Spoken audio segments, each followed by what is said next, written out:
Kia ora koutou, welcome along to this evening's ILESE Cafe. Warm welcome from myself. My name's, actually you all know me, so I don't need to bother with that. But Chris Bradbeer from, wear a few hats, but Stonefield School, Associate Principal up in Auckland. And when I'm not doing that, I sit on the Learning Environments Association board for a few more months. I work out of the Stonefields Collaborative Trust, as well as doing sort of facilitation and professional learning with schools, and then also sit as a sort of honorary research fellow with Wes and the team on this current project, which is proving really interesting, I must admit. Look, our cafes are designed really for sort of building connections and communication across the cohort of people that are participating in the project. As you know, we've got sort of 19 teams and about 220 people spread around the world, many of whom will be on holiday in the Northern Hemisphere at the moment, if they dare go outside because it's so hot. And also we wanted to build connections between participants and encourage sort of people to take those conversations off elsewhere. And to share knowledge and what we have between us, and also we want to sort of maintain, want to keep interest in the project, and this seemed to be a good way of doing it. Focus tonight is particularly on sort of on teacher collaboration, so really interested in from a pedagogical and professional aspect and school leadership aspect, but also from a design aspect as well, and sort of looking at implications for that. But look, to start with, it'd be great just to nip around the room and people can introduce themselves, because we nearly know each other, but not quite. So, Ella, shall I hand over to you? And Sure. Yep. So hi, everybody. I'm Ella. So I'm over in Canberra in Australia, and I am an education planner and architect, and a PhD candidate, amongst other things. So yeah, I have been an architect for about 15 years, but really these days have a sort of foot in each camp, and tend to work as an education consultant on bigger design teams. I also I'm the ACT chair for the LEA chapter here. What else do I do?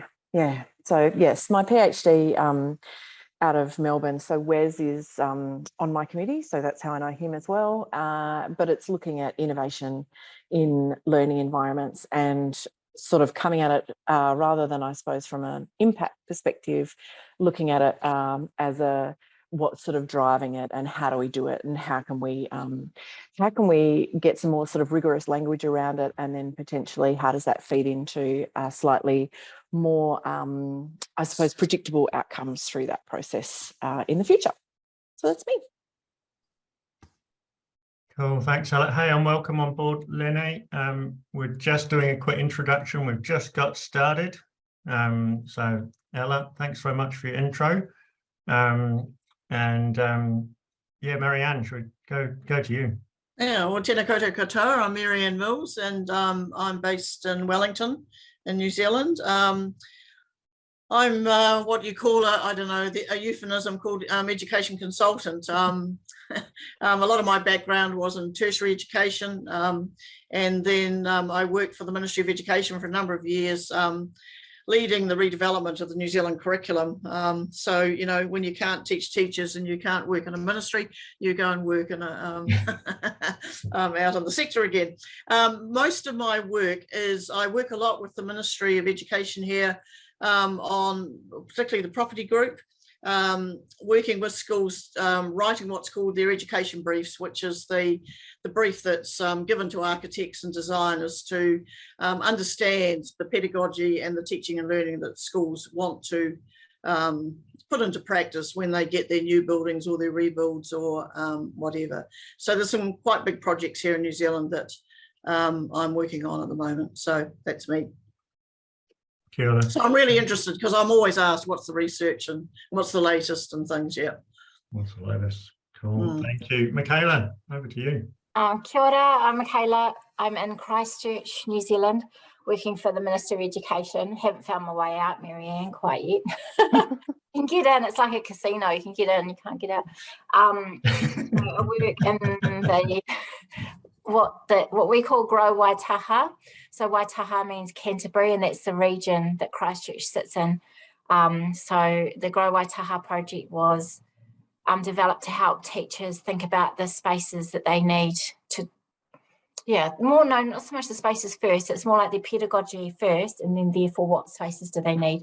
So we have navigators that work with schools to create the education brief, which is what Marianne's talking about.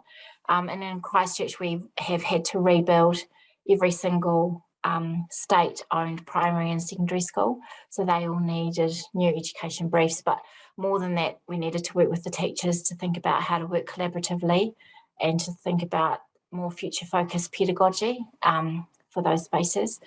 Also, I'm on the LEA committee that's planning the next Australasian conference, which hopefully you'll all come to in May next year. We'll be in Christchurch. So that keeps me busy. And another hat is professional learning development lead for Canterbury.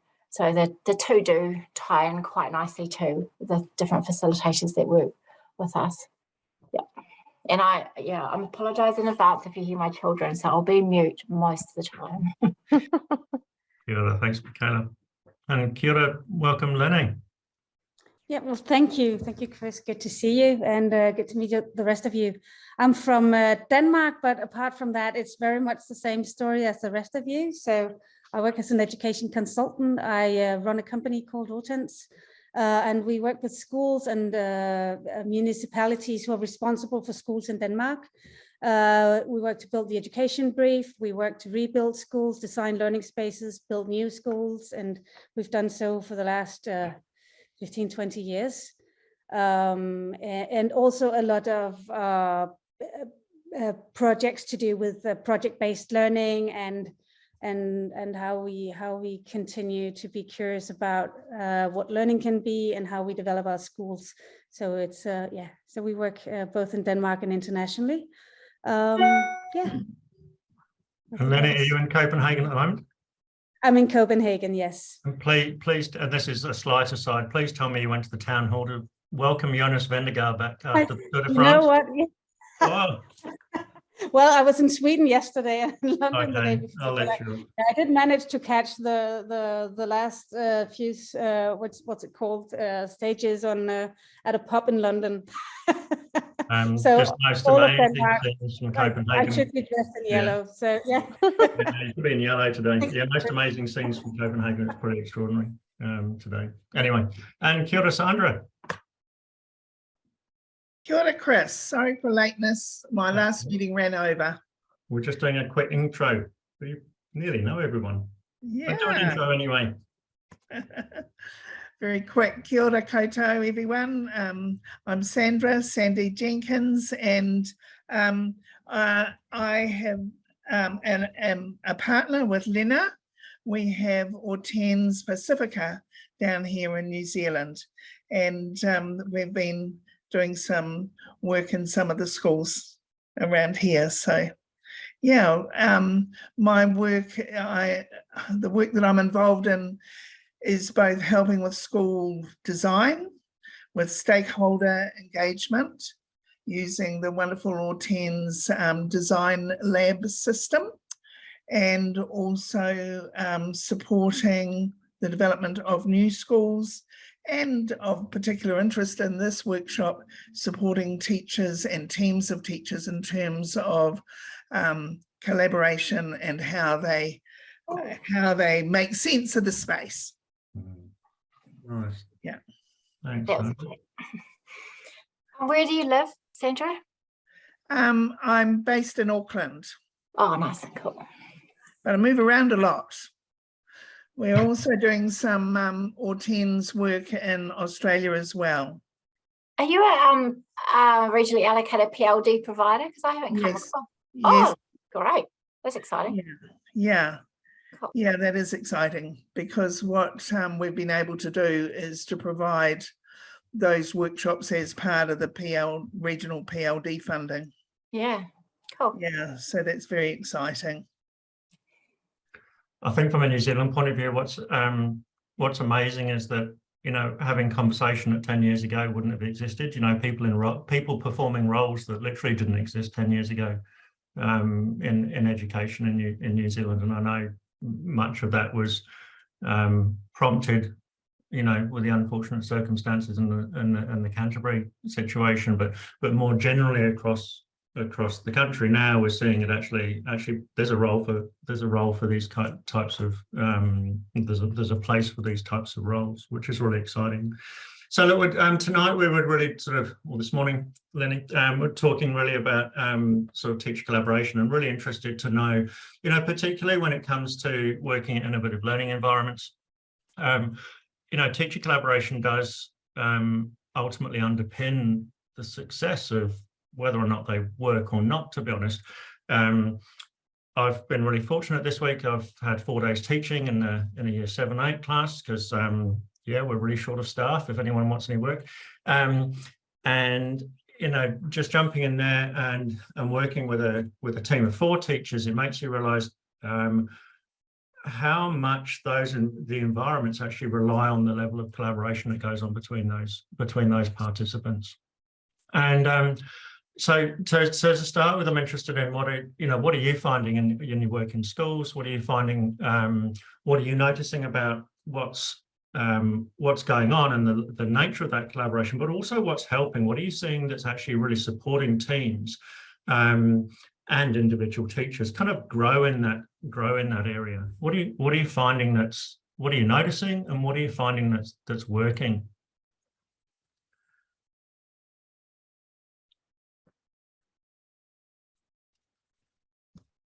Well, it's really layered, isn't it, Chris? It's really layered and really complex, and every site is different. Every team is different. And it's very iterative, because as the school grows and you get staff changes and all the rest of it, that you just keep, you know, just got to kind of like keep at it. And at the end of the day, the answers to the challenges that people have are around the table.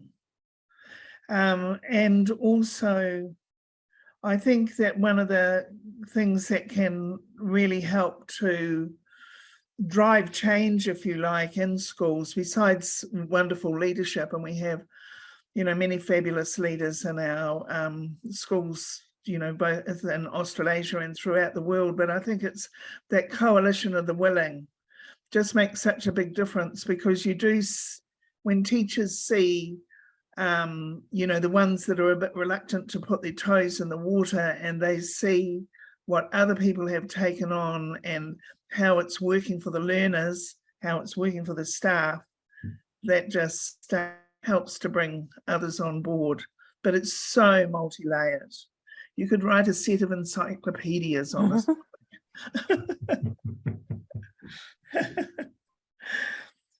Yeah, can I just pick up from what Sandra's saying? I mean, some of my work is to get, it's often before teachers have even, you know, got into the spaces.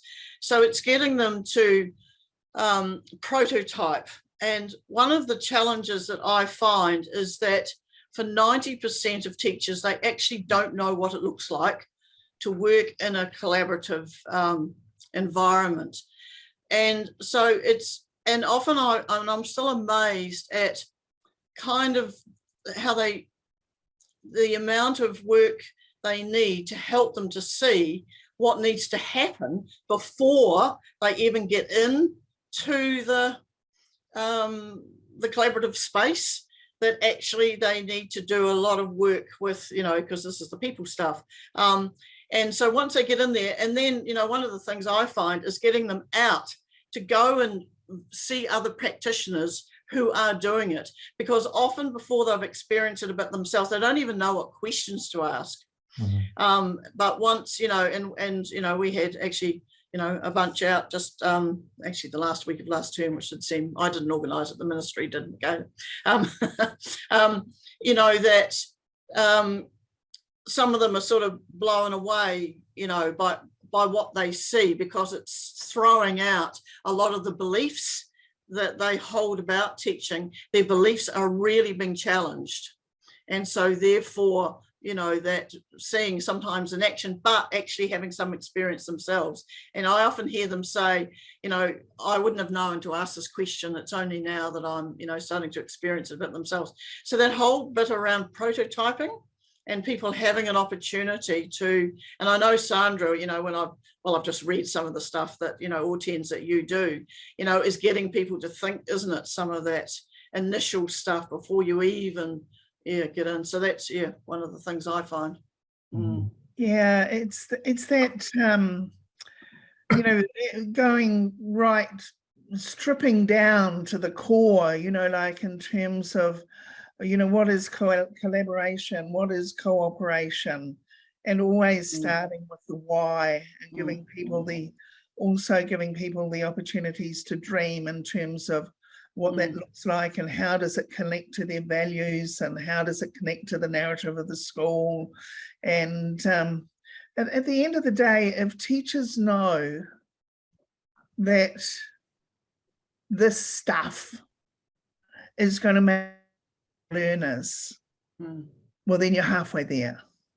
If it's going to make a difference for engagement, if it's going to make a difference for outcomes, if it's going to make a difference for you know, the way that the learners are learning and the way that teaching and learning is organized in the space, and all of that is going to be better for the learners, well, then you're halfway there. But all of that, exploring all of that, you know, always takes time. And you've got to have that time for those deep conversations and to bring those assumptions to the top and tease them out, you know, make sense of them, and do all of those things that you're saying, Marianne, and more. Yeah, it's fascinating. I think one of the things that emerges, you know, certainly emerges through the research, is that the idea that for many teachers, they haven't actually had very much experience of collaborating on stuff. You know, I've called it in the stuff I've written is like a visited activity. You know, so you've thought, right, we'll go to a meeting or a collaborative project or a team meeting or something, and we actually collaborate on something somewhere else for, you know, an hour and a half on a Thursday afternoon. And then we come back, you know, traditionally we've come back into our own places and carried on. So that collaboration has been something we've done somewhere else. And for many teachers, when you actually ask them, you know, what's an example of something that you've had to very, very deeply collaborate over, if they've been working in a traditional school, often the best examples people could come up with, things like running a sports day or putting on a production, and occasionally some sort of, you know, design type thing, planning type thing. But it illustrated sort of how little time people had actually truly spent, you know, deeply collaborating with others at times. So Chris, a question for you on that. Is that because of the hierarchical nature of schools?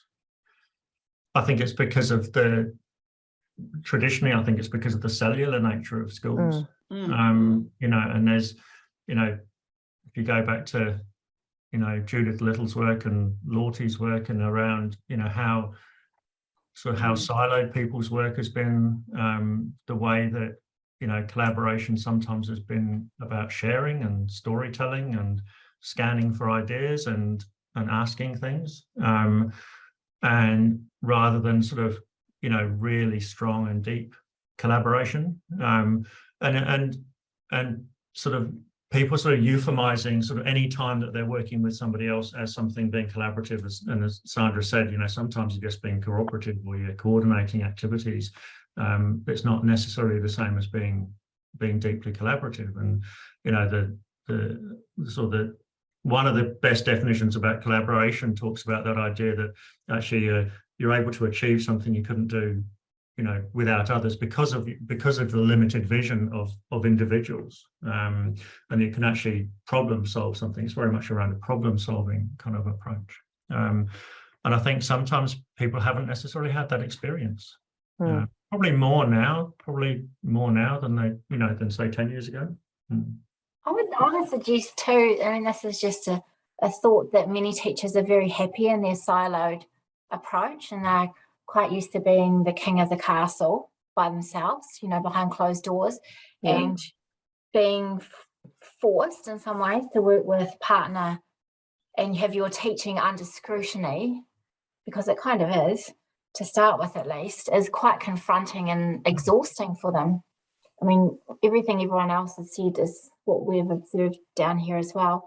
And what you were saying, Marianne, about the cyclic or iterative nature, we've found, there's a honeymoon period, and then this is stressful, and then people come and go in and out of that teaching collaboration, and that's often when wheels fall off. And if the relationship isn't strong, it just doesn't work well.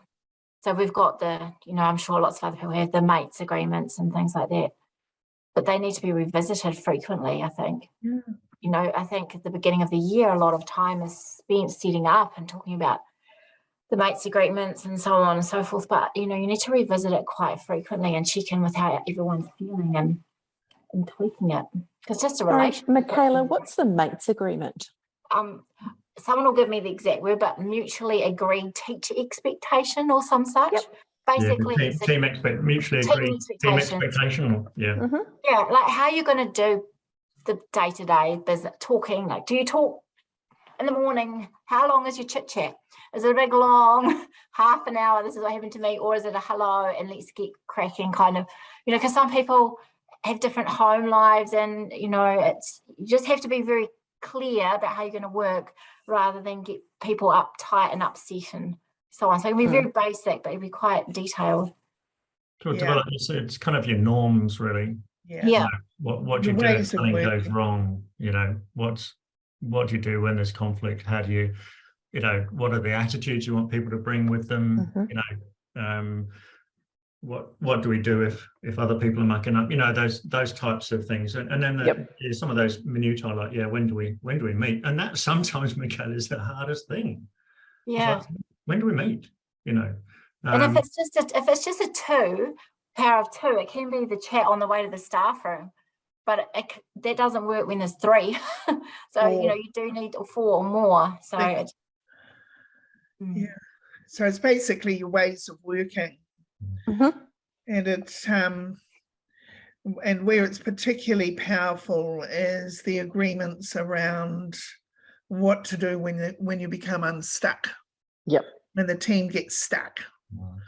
And it also, drives levels of accountability, and it also drives the fact that you do want to be able to talk about the elephant in the room, and ways of resolving disagreements, ways of making decisions. So it's not personal. It's objective. But of course it does it is always the danger that it does become personal.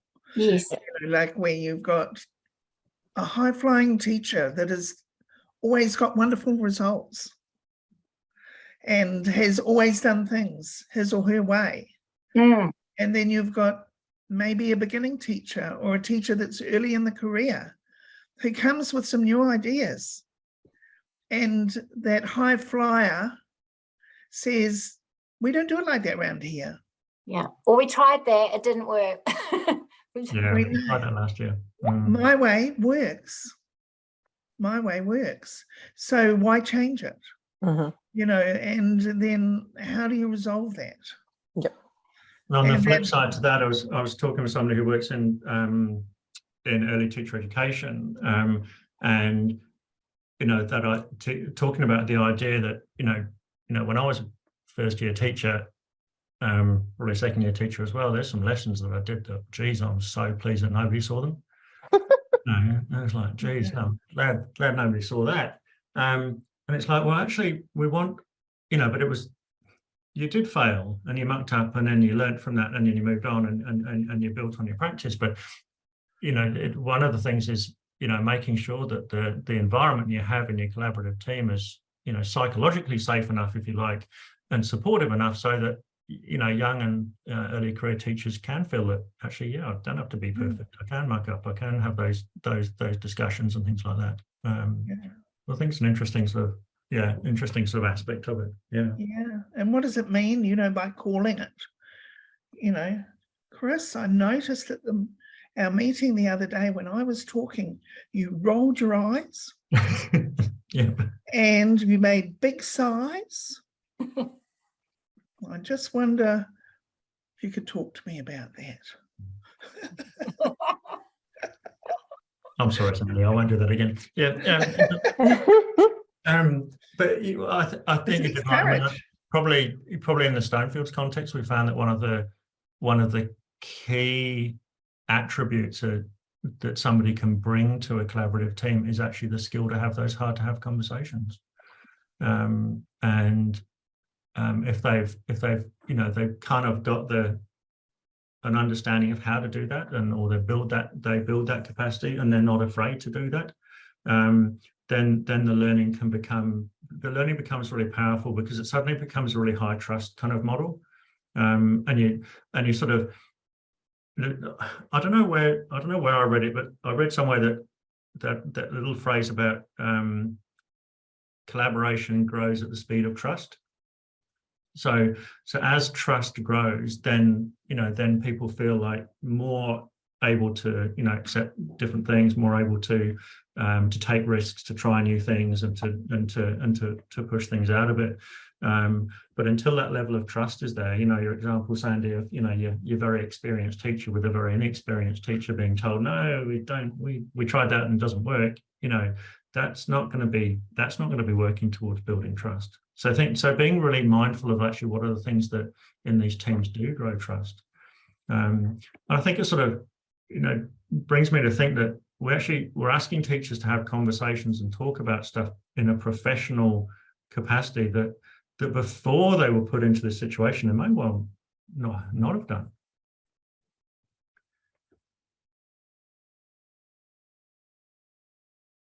What other experiences have people had? What have you seen working? What supports? What have you seen that works well? Apart, we've got that idea of mates agreements or norms. What have you seen that works really well in terms of developing collaborative practice? I would say I would offer a slightly the totally opposite to what you're actually asking me. But in the ACT, we had a new brief in 2018 from our education department that really turned everything on its head, and we ended up with some schools that were physically very different and pedagogically very different to everything that we'd sort of had up to that point. And so what are we now, 5 years later? And it's really interesting to see that although that brief was adopted by the public sector, that we're seeing that kind of almost kickback kind of from that really quite disruptive brief in all of the sectors. And in fact, there's sort of a directive, I suppose, has come from the top down in our local sort of Catholic sector to say that direct instruction is the way to go. And I was in a primary school the other day. It was really interesting to see that, it was quite a traditional, single cell classroom, but you could see that, over the last little while, they tried to architecturally make some changes. And so, sort of, if not team teaching, at least the visibility was there between the classrooms, and there were some sort of slightly different spaces. But this directive had come, and I just got the sense that everybody just breathed a sigh of relief and just went, oh, excellent. We can shut our door again and we can just go back to what we were doing. But I thought it was really interesting that, I think that direct instruction doesn't mean that you can't have collaboration. And yet that was exactly how it had been interpreted by an entire sector, which is, a pretty monumental shift in thinking, I think. So, I would offer the sort of, I guess, opposite perspective to what we're talking about, but that it's like, well, what these little things that are happening that are actually transforming, you know, entire sectors and entire experiences at schools. That, you know, in this instance, I think it's very much a top-down example. If they had, you know, perhaps come and said, yes, we really think that direct instruction needs to, you know, take or play a larger role. However, it's part of a direction that we're moving in that's a bit more progressive, and that just wasn't the language that was used around it. So yeah, really interesting that, you know, an entire sector seems to have just taken a collective step back, and that's been, you know, pretty widely accepted by parents as well. Mm. Who was driving that, Ella? Like, was that from teachers or parents, or was it academic results? Like, why did they? They would say that they had seen a drop in some of the academic results, but I don't know. I mean, it's really hard to know, you know. It's that kind of thing, especially across the sector, is going to be, you know, a multitude of little things feeding into that. But that was part of the rationale, yeah, that they said, you know, we just need to refocus on numeracy and literacy, get that back up there. And the way to do that is direct instruction. And I walked through this school with like 400 kids. You could hear a pin drop. Every door was closed. It was just wow. And hilariously, you know, we're actually running an event at their ELC, which is a Regio, you know, they're all of the ELC educators are totally on board with this philosophy that appears to just be dropped the minute they walk into kindergarten, which is bizarre. So yeah, very odd. That's interesting. One of the things that I think can really help change and collaboration is to include our learners in the collaboration, to actually develop our schools with our learners and listen to them and what they have to say, because I have not come across any learners who would prioritize a school where it's direct instruction. And right, I was sitting in rows. It was like, I was in Wellington in the States, so a different Wellington, a couple of months ago, and we were working with the staff. They're transitioning into quite an open campus, really, with these year group hubs, and they come from traditional classrooms and subject-based rooms, we talked a lot about PBL and collaboration and all the rest of it, and then we brought in students actually from across the district, just to sort of try and be curious about their school experience and what they would change if they could. And I actually came away.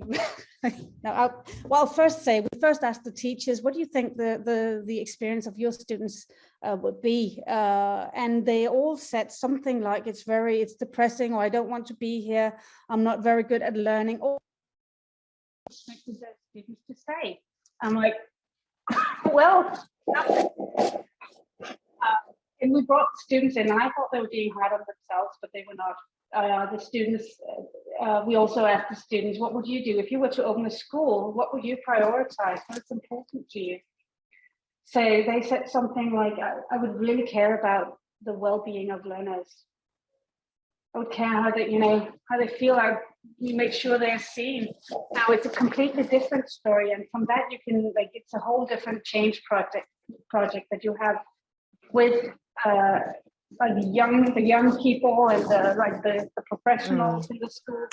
It's a whole different thing, and a whole different obligation that you feel, I guess.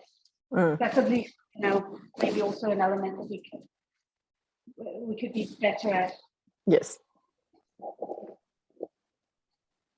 Yeah, I think one of the things that I really encourage the schools that I'm working in around collaboration stuff is that when they meet, the first question on their agenda is, what has happened? What are the learners saying?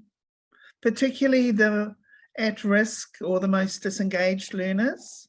How did it go for them? How is it going for them? What have they got to say?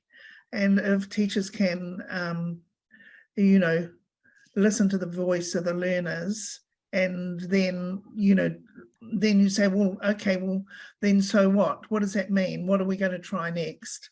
There's no quick fix because each group of learners is different. There's no magic about it. It's just, it's about being iterative. It's about listening to the learners and listening to each other. And as I said before, the answers in the room to those challenges. But, and then as Chris was saying, and behind that, people have got to be able to work collaboratively. And a lot of the work that I'm finding that I'm getting asked to do in the collaboration space is work around building high performing teams, teams that are able to do the things that you were talking about, Chris, what to do when somebody goes below the line, being able to recognize it, being able to support one another, taking it all back to the values and all the rest of it. But the really interesting thing about when you listen to the learners about this space is that there's huge parallels with what they say they want, and also with what the teachers are saying that they want, which is great. It's just about making it happen within the constraints of the environment and the system that you're working in. Yeah, I think, in my experience, one of the absolute most important things it is to go out and experience what other people are doing. You see other schools and educators doing innovative stuff, also outside the world of education, but particularly seeing or experiencing peers, so that you think, oh, this could be me. I could be doing this. Maybe if they can do it, I can do it. Chris, do you remember maybe 4 or 5 years back, I assumed you in, it was big, there's a lot of teachers there, and we were building the brief for a new school. And I think, it's just so really important to just get input from not just your local area, maybe your country, but also from other parts of the world, because it makes you look at your education system from outside a little bit, and you also discover that it's not just confined to the way we do it in this country. There's so many options and so many choices that you make every day. There's a lot of, what we think is a given, it's really a choice. So we need to think about those choices and actually, recognize that it is a choice, and we need to discuss those choices. And as you said, Sandy, we never arrive. You always have to keep at it. It's always a journey where you need to have your priorities right. You need to keep discussing it, and you need to collaborate continuously also with the learners to tweak it constantly. Yeah, and I think just picking up on that idea that you can't leave it to chance. That sort of building building that collaboration, with our leadership and our middle leadership is, it's constantly in the forefront. And you can't leave that to chance. But I thought I'd just share, this is a quick idea that came out of the research that we did last. I wonder if I could do this. Can you see that? See a triangle? Yes, I spent 8 years and drew a triangle. Apparently it wasn't the first triangle. There was other triangles out beforehand. Apparently, I was told after. That was a bit disappointing. Yeah. But what a lot of what came out of the research and the work that I spent time doing in schools, and I was really privileged to be able to spend a lot of time in a lot of schools and talking to a lot of leaders and teachers up and down the country. But that idea of collaboration and also that sort of seemed to sort of end up as talking about 3 different things. So what we've talked about, things like mates agreements and how teams work, and the way that teams function and how they organize time and how they divvy up responsibility and things like that, is sort of captured under that idea of working together. It's like sort of that nuts and bolts and just getting on with stuff and creating the structures and the systems that are going to operate, and have the meetings and work out how they're going to use time and so on. And then the other piece on there was actually the teaching together piece.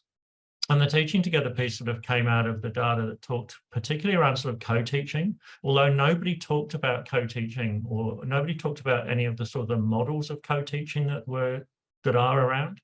So there's a lot of that sort of co-teaching work in special education in particular, but there weren't sort of ideas that models that people were familiar with. But that idea of teaching together spoke very much around ideas of responsibility. Which teacher's responsible for which children? You know, how are they grouping? What does that innovative pedagogy look like? You know, are they, you know, what sort of pedagogy is it? Is it, you know, problem-based? Is it more direct instruction? Is it a combination? What does that actually look like? And then, you know, which teachers are doing what, with whom, when, and for how long, and where? And so that sort of teaching together thing, sort of idea came out of that idea that, you know, teachers were interrogating the actual the teaching that was going on at the interface with students, and that piece. And it was interesting, in some environments you could have teachers still working very, very independently in quite shared spaces.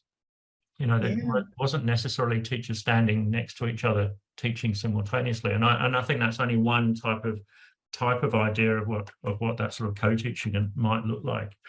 But the third piece that came together, and that particularly came out of all of sort of the work the data that went into the sort of spatial aspect of it, was actually that just being together.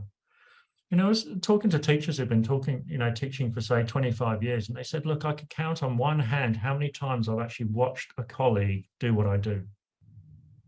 You know, how much time I've actually spent observing, let alone being observed, or let alone having somebody there that might watch me or see what I'm doing. It spoke a lot to that idea of sort of visibility, or sort of like hyper visibility. I think Jenny Charteris, I guess, is it Jenny Charteris? Or no, it might be Scott Alterator actually calls that, like, that idea of hyper visibility, that everything is completely visible all of the time. And that takes a little bit of getting your head around and getting used to. Well, it was also quite interesting how few teachers talked about actually spending very much time observing their colleagues. You know, they don't, you know, oh, I'm too busy to actually observe my colleagues, but at the same time they kind of knew what was going on, and they knew where the strengths and things were. And that being together was just that sort of almost like the sort of that sort of micro culture, if you like, of a small little microcosm of school, and what developed out of that in terms of the sort of the teamness, and in terms of the sort of the little culture that went on in that space, and also in terms of things like efficacy. You know, you're talking to teams that this very powerful concept of collective teacher efficacy. You know, which is very much around that idea of what is it that we feel that we can actually do together? What can we achieve together? And one of the most powerful outcomes of effective collaboration is actually people saying, yeah, we want to keep collaborating. We want to do more. And it was really interesting. It was a team I was working with in a high school earlier this year, and there was these two teachers, and I'll be honest, they've been at loggerheads for probably half of last year and the first half of this year, and there was a lot of work that went on in the background, a lot of work, and, you know, just building collaborative capacity, building the capacity to actually have the conversations to start with. And the last time I went in, they said, oh, we've already told the senior leadership team we want to work together next year. That had such a turnaround, and I thought, oh, that was so powerful, and that sort of that willingness to, or that willingness to collaborate, and that desire, because you think, okay, I've seen what's possible now, I want to do more of that, and I want us to be involved. And it was just one other anecdote, just was really interesting during the lockdowns and things for our teachers, because our teachers were used to working, you know, in teams of predominantly 3s and a couple of 2s and 4s. And once they got into the lockdown, or came back from the lockdown, where all these little bubble schools around the whole place, and everyone was divided up and they weren't working together very much. And it was the one thing they missed the most, was like not working with their colleagues. They just missed, and that was the one thing that they were just so pleased to get back into once those bubbles were broken up. So actually, good, I can work with my colleagues again. But Yeah, look, I thought I'd just share that. I'm interested, does that resonate with what you're seeing and the work that you're doing? Yeah, thanks for that, Chris. I think one of the things that's sitting in behind that model that you've put up there is the leadership. Yeah. The leadership of the school. Because in Leadership 101, there's been no guidance really on how to build high-performing teams and what to do when you've got those two people that can't even meet together. I work in a school where there's a team that has to have a senior, a DP or something, sit in with them every time they meet. It just, you know, and how do we support our school leaders to work across all of the arms of that triangle? You know, because this is, and it's not only in education, is it? I mean, our colleagues and friends that are working in other industries and everything, the biggest growing industry is HR. And why? Because people deal with problems as being the people rather than the problem. You know, so, you know, I that's something that I've discovered, is that I'm doing a lot of work, not only with people working in their teams and supporting them to collaborate, but also working with the school leaders with different ways that they can support the teams with what it is that they're going through, you know, like through coaching or one-on-ones, or, you know, giving them, you know, tips and tricks. Yeah, so, you know, because, you know, with that model that you've got there is, you know, and you kind of like think of that in terms of how the teams and everything are working, but driving that is a jolly good team of school leaders. And where's their manual? How do we support them? Yeah, that's my one. Yeah, well, I think that's why I asked Chris that question earlier around, you know, schools being very hierarchical, even though many of them say they're not. But exactly that, Sandra, how do you build that capacity?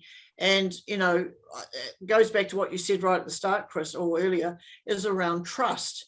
And to me, until you have built that trust, and then for leaders to let people have a go and to let go, so that, you know, I mean, where we see shifts in practice and where we see shifts in sustainability of practice is when people actually in the end believe it themselves, if they come to the conclusion themselves, actually, this is what I am going to do.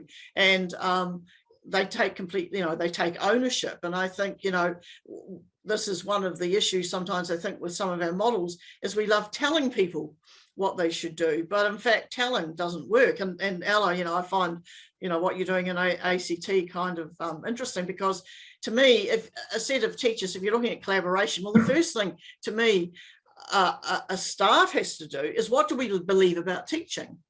Now, what is fascinating about that is that they nearly all, no matter what type of school you work in, they come up with a similar set of beliefs, and they all have collaboration and connected, and you know, it's active and it's whatever, so they can articulate the beliefs, but actually it's how do they then act on those beliefs, because in order to act on them, it's a we statement, not an I statement. This is what we believe. And so it's getting then, you know, at that point, so how does a leadership team actually work with, and even in a group of 2 teachers or 3 or 4 who are collaborating, do they have shared beliefs around actually what learning looks like? And therefore, if they believe all these things, therefore, what are students going to be doing? And I mean, I think, you know, Stonefields, you know, you've done an amazing piece of, you know, and how the whole school runs around that set of actually learning beliefs underpin. They are your kind of roots, aren't they, Chris, of, you know, where you build from. Yeah, for You know. sure. I think I think same pageness is something that's emerged. Yeah, How do you get people on the same page? yeah. And also recognizing, you know, there are some times that people aren't going to get on the same page. Yeah. And sometimes, you know, there's been some tricky conversations around that. But getting people on the same page, or actually having a language through which you can describe that. You know, for all of the work on, you know, what does learning look like here in our place, or, you know, what are the beliefs around learning? When you actually ask people what's the language that's used locally around that, you know, what are the words you use with your children in your class, or with your colleagues when you're talking about these things? What does that sound like? You know, where is it? And so seeing that alignment, and I think that is something we've worked hard at school, Miranda. I think, you know, that creating that kind of pedagogical alignment that runs through the school. So, and I know that's taken a bit of a battering through COVID, I'll be honest. You know, but it's you know, it's still strong. You know, it's still really strong, and you still see those are the core principles and the core foundational. We're in a quarry, Lenny, so we're rocks are our metaphor. But those, you know, those foundation rocks are, you know, certainly things that we're really, really true to still. Yeah.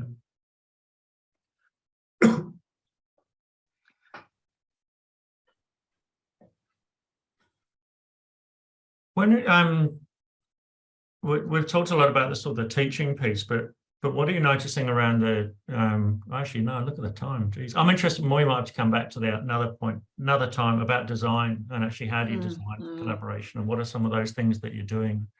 And we're going to run out of time tonight, but that could be a good thing to come back to, because I think there's definitely some sort of features that can support that, and can can become barriers as well. But just bearing in mind the time, and I think it'd be a good, be nice just to round off with people's thoughts, and just just go around the group and get people's reflections and thoughts. Sorry, the hour's gone really quickly. I would just quickly tell a little anecdote in relation to that question about space. I just recently handed over a building that was a school that had asbestos in it, and it was, you know, 450 kids, cells and bells, really super traditional, and a very conservative sort of community. And then, you know, they said, here's the brief, it's all very progressive, and, you know, we want sort of shared spaces and a bit of team teaching, and it wasn't that they weren't on board with it. Some of the teachers were doing it, some of them weren't, and they were working towards that. But we had a group of teachers come through just before we handed the building over, and despite the fact that I felt like the design of the building communicated very clearly the types of teaching and learning you would potentially expect to see, and the opportunities, I suppose, that were there that weren't there previously. I overheard a conversation between a couple of the kindy teachers, and they said, right, well, this is your space, this will be my space, and this is my space. And the poor principal nearly had a conniption, and she was like, no, we've been talking about this for months, you know. And so I guess I would say my observation, my takeaway from that is that it's not enough to just build these spaces in a way that, you know, where we can see how it might work, without working with the educators to I suppose open their eyes to, you know, a different way of, well, in this case, a completely different way of working. So yeah, that it requires more than here's a space, maybe you could do this with it. So yeah. Thanks, Ella. I remember, do you all know Julia Atkin? On a tour with her in Melbourne a few years back, she took us to one school in the morning, one school in the afternoon, and it took everybody nearly an hour to realise the actual buildings were exactly the same.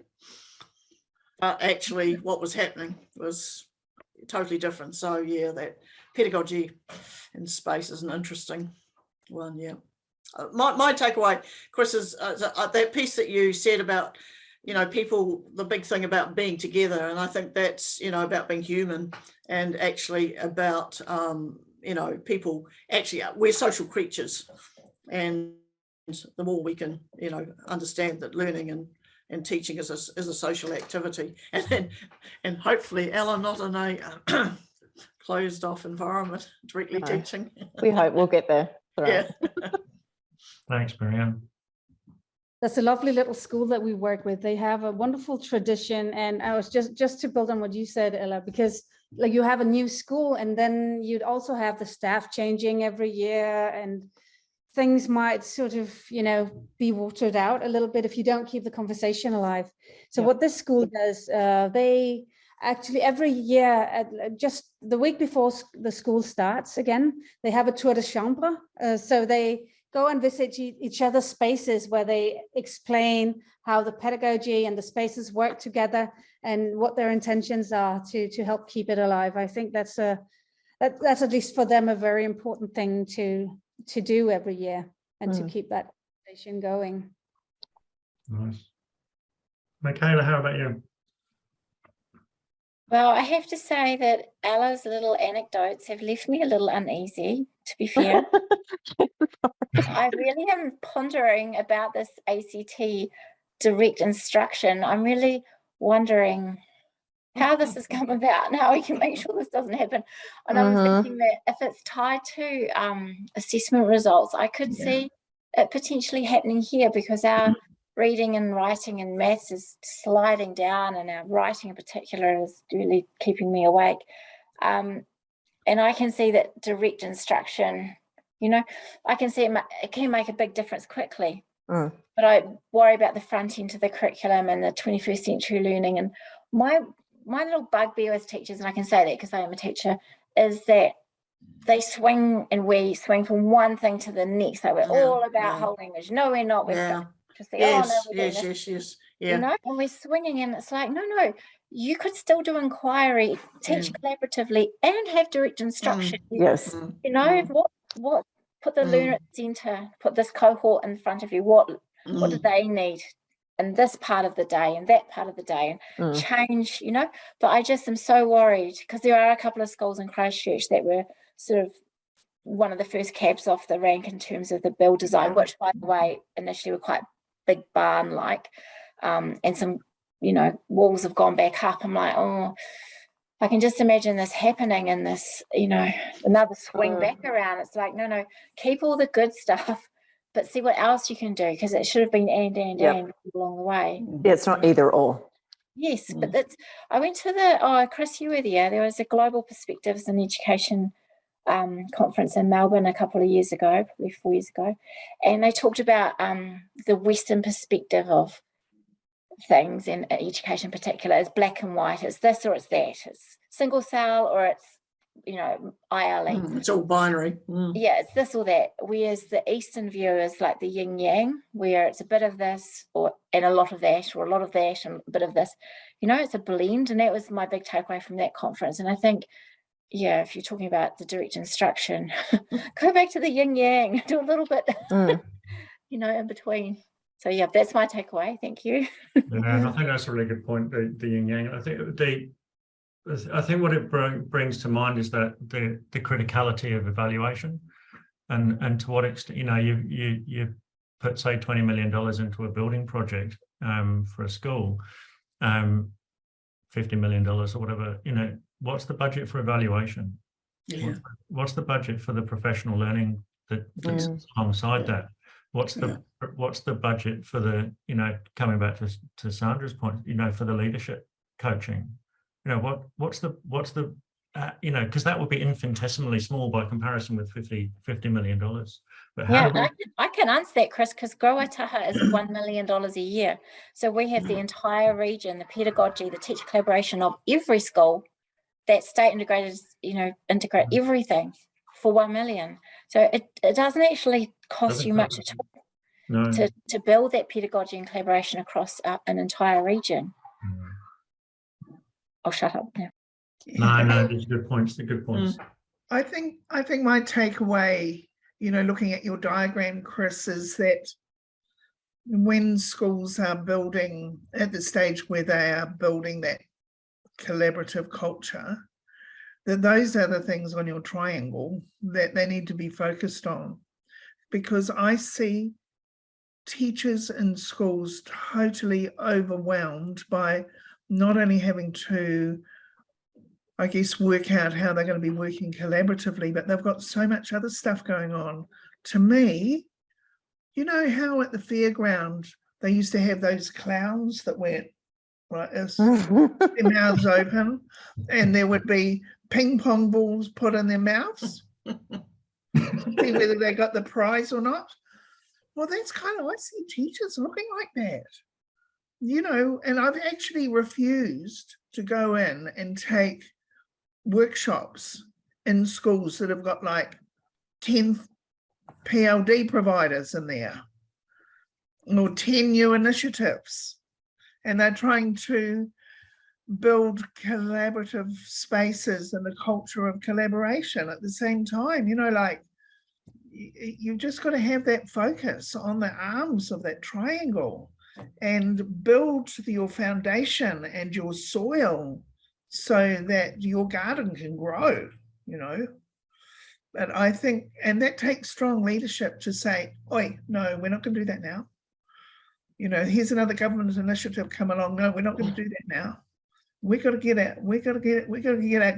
our soil right before we can start and take on new stuff. And so that's what I see going on out there, is that there's a lot of initiatives and that school leaders really need to have the courage to say no. We've got to get our culture right and get everything right so that both our learners and our teachers are thriving before we're prepared to jump in that puddle or sand pit.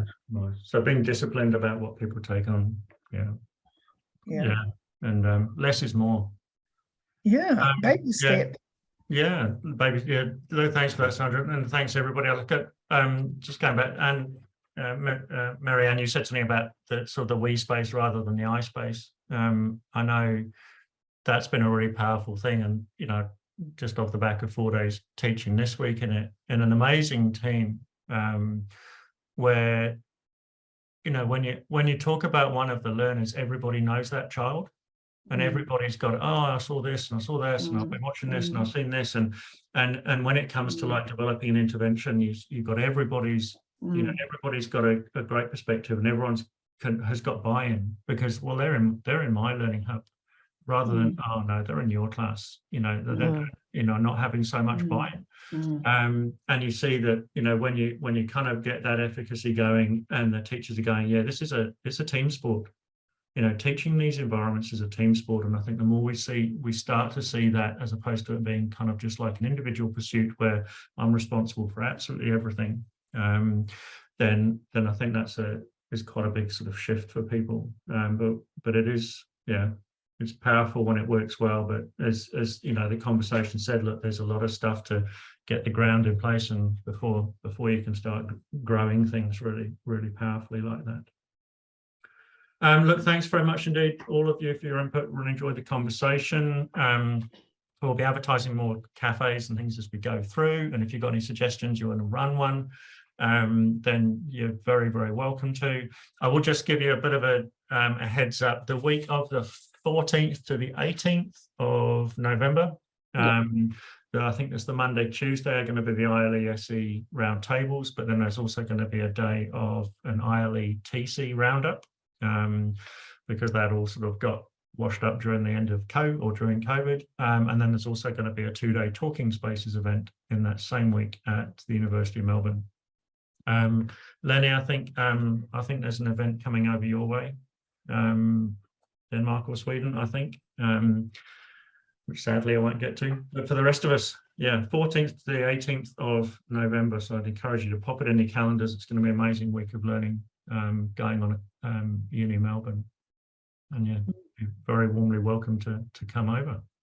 Who's involved in those roundtables? So the way we're budgeted for the project, we've budgeted one person from each of the teams to go. Yep. However, if anybody else from the teams wants to come as well, and it can be within the group, can be funded with, self-funded of some kind, then there's, that's fine too. Yep. So you need to have a chat with Scott. Get you. Yeah. I've got there's 2 other LEA events that week. It's like that week's just got everything. Yeah. Yeah. We've got one here, and then the regional day out in New South Wales, unfortunately. So both of which I probably should be at. I think the ILE, I think the round table is going to be the Monday and Tuesday morning, I think. Yeah. Yeah. Okay. Pop it in your calendars. Thanks very much, everybody. Have a wonderful Thanks, Chris. have a wonderful evening or a wonderful day, wherever you are. Thanks. Lovely to meet you all. Take care. Nice to see you all again. Bye-bye. Bye.